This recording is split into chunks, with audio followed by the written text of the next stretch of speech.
I think that they are at the moment facing a real crisis. Meghan and Harry's crisis, completely of their own making, is they have no major projects, no major money earners, and so they're more desperate than ever. And I think that they don't know what to do other than to try and come back to Britain and rebuild themselves as some sort of members of the royal family.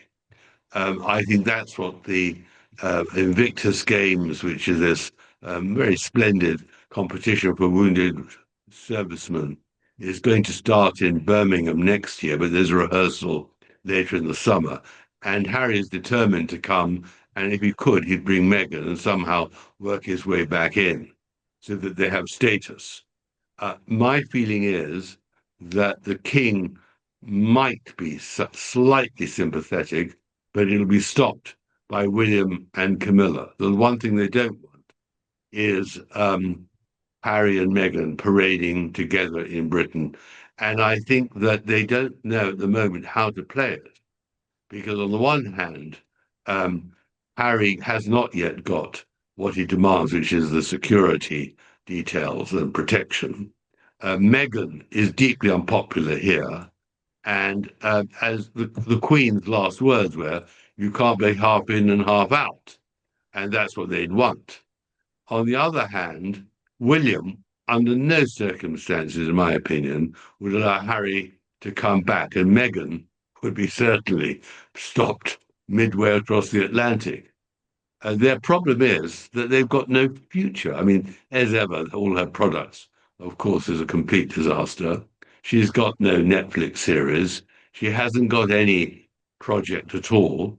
And they are literally wallowing in, in sort of in a maze where to go. It's and so predictably. And so that is the problem. And for them to come back in the midst of the current royal crisis here would be impossible to imagine. Unbelievable. I should say too that you have a new book coming out, which you did for my birthday. Thank you so much. I can't wait to get it. I know, no, it's unrelated to my I'll birthday. dedicate it to you. Thank you. Thank you so much. But can you believe that years ago we were talking about Meghan Markle running for president? And just, I mean, what a decline, how irrelevant they've become today. Do the Sussexes still pose an institutional risk, or are they now culturally sidelined? I mean, an institutional risk to the British monarchy. Hmm. Oh, absolutely, a huge risk. Really? Oh, absolutely, because there's no doubt as they become more desperate financially and reputationally and seeking a purpose, they will do some very foolish things. Mm. And whatever Andrew has done, they will double the problem because they will not be controllable from London. So I do think that after Andrew, Charles and William do have this problem with the Montecito royals. Yeah. You have spent such a significant amount of time now, two books researching Meghan Markle. Has your opinion changed or evolved since you began Revenge? Well, I think that she's still a pretty narcissist. I think she has been remarkably successful with limited talent. I think now the real story is what I'd call the end game. How does this all, in the end, spill out? I mean, how on earth does she get out of the cul-de-sac, the one-way street in which she finds herself in?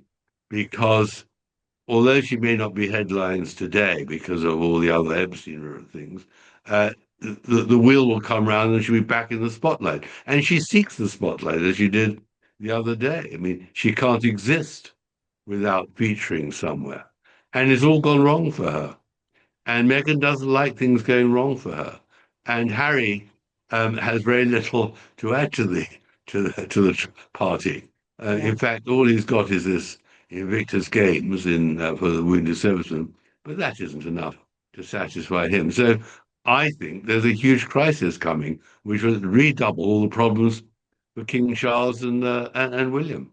Oh, well, you're making me nervous. I want to tell you in America, a lot of the tabloids are talking about how Harry and Meghan are experiencing difference in their interests and professional paths.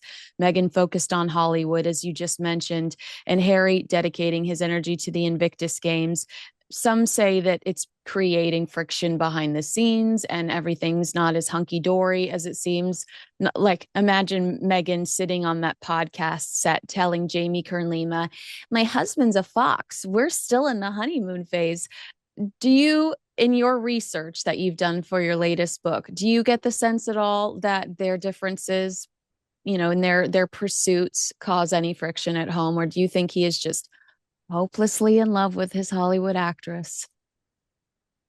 I'm sure it causes friction, but then all marriages have friction. I don't believe, like many do, that there's divorce on the horizon at all. Mm, I do think that he has no idea how to escape from their problem other than returning to Britain and assuming royal duties so that he has status and a purpose. I think she likes that idea because it gives her status and exposure, and she can sell more clothes or handbags or whatever on the back of appearing in Britain with the king or whoever she can stand next to. So, but I don't think it's going to happen. I mm. really don't. I don't think there's a chance that Harry will be able to pull this off.